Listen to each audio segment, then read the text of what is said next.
Football বিশ্ব দেখল এক অবিশ্বাস্য কামব্যাকের ইতিহাস। ম্যাচ আর্জেন্টিনা বনাম ইজিপ্ট। ম্যাচ যেন মুহূর্তে মুহূর্তে রং বদলায়। ম্যাচের শুরুতেই প্রথম 15 মিনিটে গোল মারলেন ইজিপ্ট তারকা ব্রাহিম।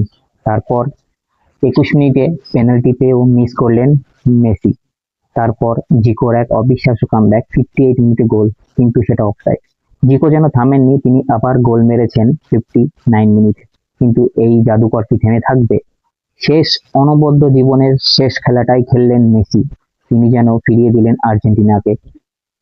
৭৯ মিনিটে এক অ্যাসিস্ট আর দুর্দান্ত হেডার রোমেরোর মাথা থেকে গোল পেলেন আর্জেন্টিনা। ব্যবধান ১-২। তারপর আবার জ্বলে উঠলেন মেসি। তিনি এক অসাধারণ পাস থেকে মারলেন গোল, সোজা বার পোস্ট, তারপর গোল। তারপর শুরু হলো রেফারি বিতর্ক।